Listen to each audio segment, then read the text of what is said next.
What's good, y'all, man? I am back, man. I just wanted to talk about this off season because, in my opinion, man, it's been super boring. And like I told you on a couple videos ago, it's being held up by Kevin Durant. Not really mad at him. I understand why he would want to leave because he knows after this year Kyrie is gone, and that's kind of holding up the league. But I did hear that Kevin Durant is going to have a meeting with Sean Marks on Monday, so hopefully they can get that shit figured out. So we can just get back to a good offseason because it's been really boring. It started off hot the first 3 days, but after that, it just got super boring. For the last month, it hasn't really been no NBA news. I think the last one was the Celtics signing Noah Vonleh. That's cool. But yeah, this video, I just want to talk about this NBA season and what we should look forward to this NBA season because I think we're in for a really good season, man. So let's get straight into it. Now, the first thing I want to talk about is the man, top 5 player unanimous, Kawhi Leonard. He's back next season, and I simply just can't wait for a lot of reasons. First, the narratives that people tried to put against him. Tatum went on an epic run, and people started putting Jason Tatum over Kawhi Leonard for no reason. Kawhi Leonard, to me, is a unanimous top 25 player of all time, especially at his peak. I don't feel like a lot of players are better than him at his peak. And then him coming back with this deep Clippers team that made an 8th seed with with Paul George only playing 34 games last season and Kawhi being out the whole season, and then you pick up John Wall. I'm just super excited to see this team, and they might be my favorites if Kawhi comes back and beat Kawhi because I'm feeling like John Wall is gonna come back, not give you prime John Wall. But I don't think that 20-7 on the Rockets was a fluke. Yes, he had bad efficiency, but everybody has a bad year. But stats-wise, off a year when you're missing the whole year and you come back and you drop 20-7, your three-point percentages went up. I'm excited.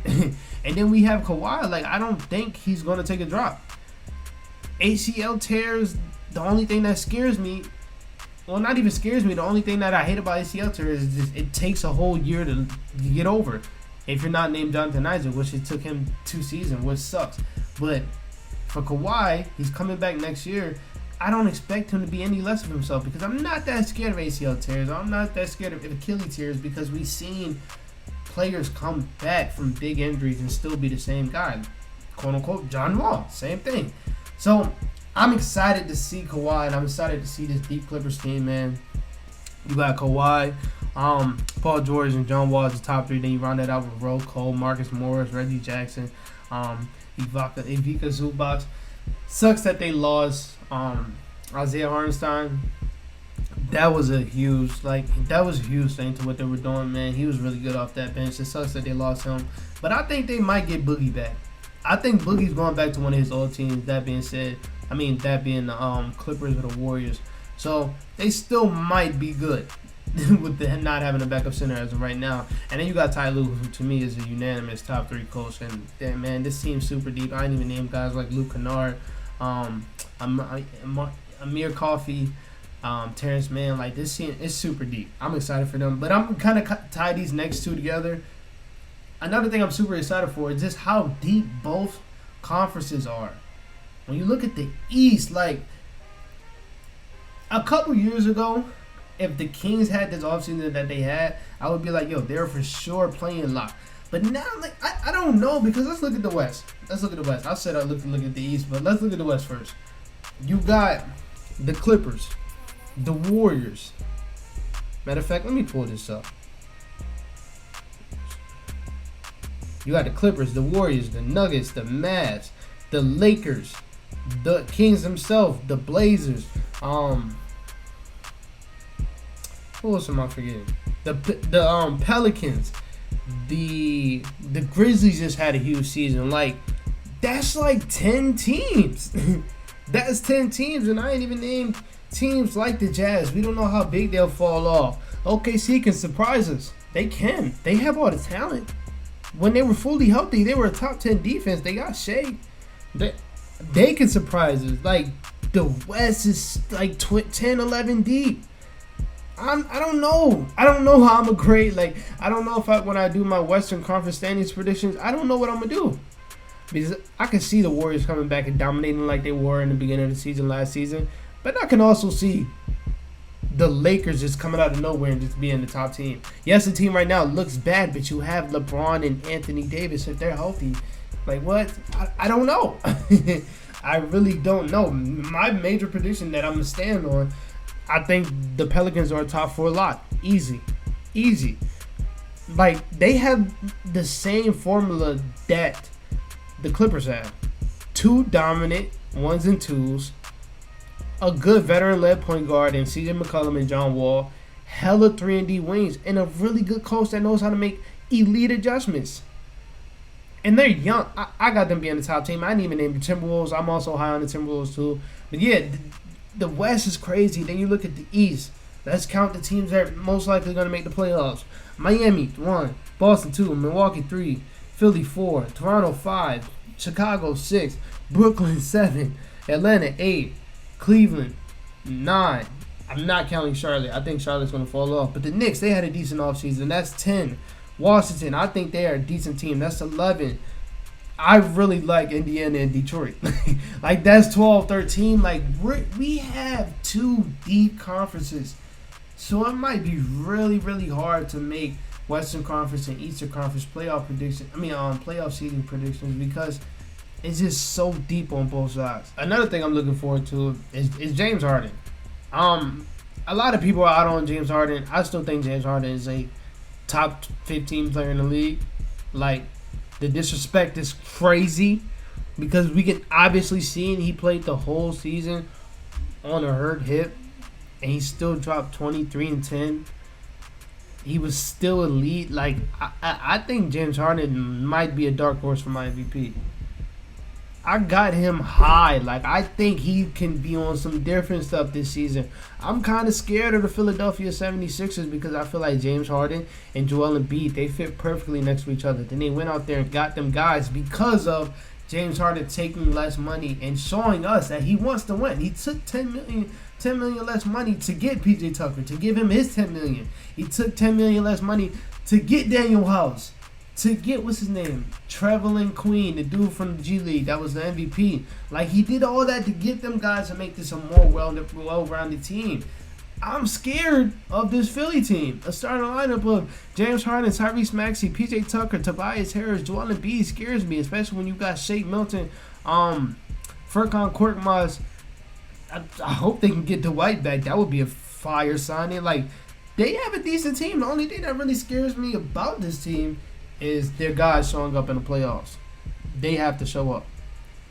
Like, they have to show up in the playoffs, and Doc Rivers has to be anybody else but Doc Rivers. But other than that, man, I got James Harden being really good next year. I've seen him. He slimmed down. I love what I'm seeing from him. From these little workouts. Yes, it's workouts. Yes, it's like pro runs, and he's obviously the best player in the run, so I'm not thinking too much of it, but I'm just liking his speed and how small he's gotten, how he's gotten fit. He looks fit. And a lot of people look at last season and be like, that's a bad season. No, that's a bad season for James Harden, yes. But for anybody else, that's like he said, if anybody else dropped 23 and 12, they're getting a max contract. So it shouldn't be no question why you should get that. I think actually Patrick Beverly said that.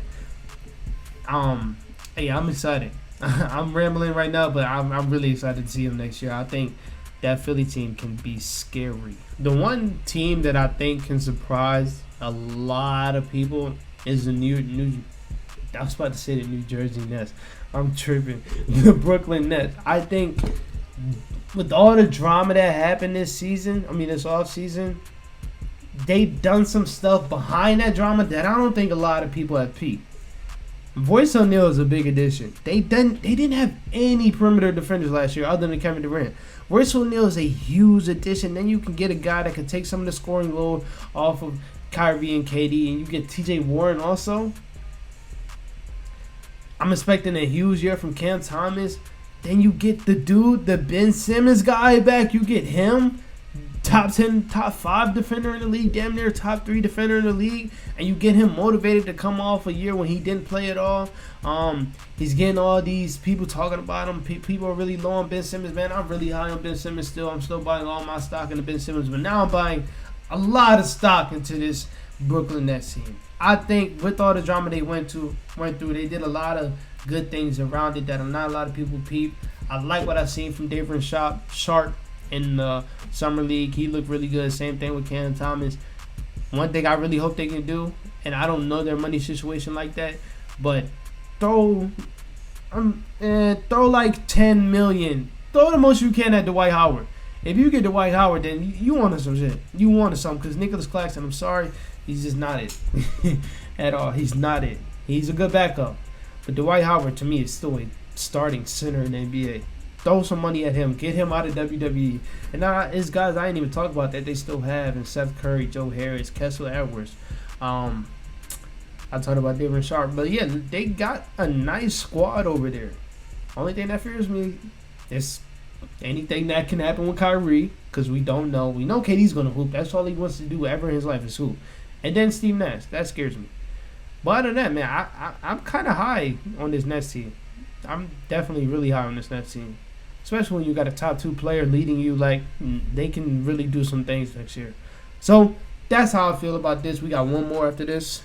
Lastly, I wanted to talk about the most exciting thing for me is this rookie class.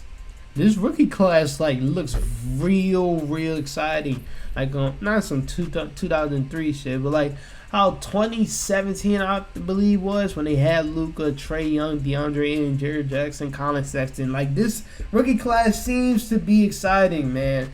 You got Paolo, like I said, and like many people say, he looked like he didn't even belong, or he didn't even need to be in the summer league. Another guy that I feel like didn't need to be in the summer league is also Benedict Mathew, and that's my pick for rookie of the year.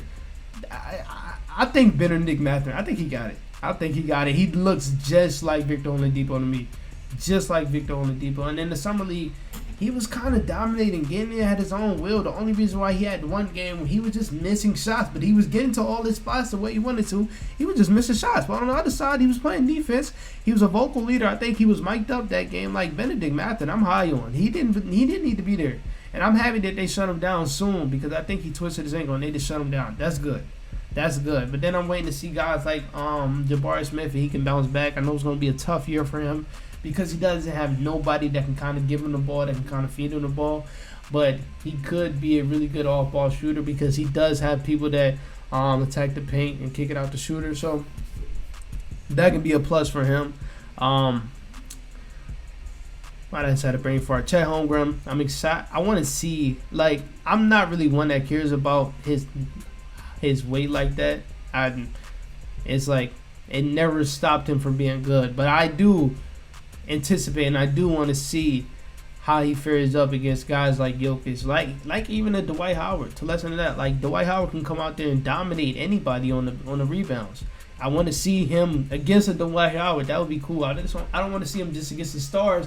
I want to see him against guys like Zubac, who can just impose his will in the paint at sometimes. Like, I want to see matchups like that, because you're not going to always face the Joel Embiid and the Nikola Jokic. That's what I want to see from Chet, is how he fares up against them guys. Also, really excited to see Tari Eason. Huge Tari Eason fan. For us, the Cavs, would love to see if Ochai Agbaji can crack the lineup quick. Like, take somebody's spot. I would love it. I already know whose spot I want him to take. I know, and y'all know too. Y'all know who I don't like on the Cavs team. So, yeah, I'm excited, man. This season should be fun. Really fun, man. Let me know what you think. Let me know if you got anything else you want to say, or anything else we should look forward to this regular season. Other than that, man, that's it for me. Peace out.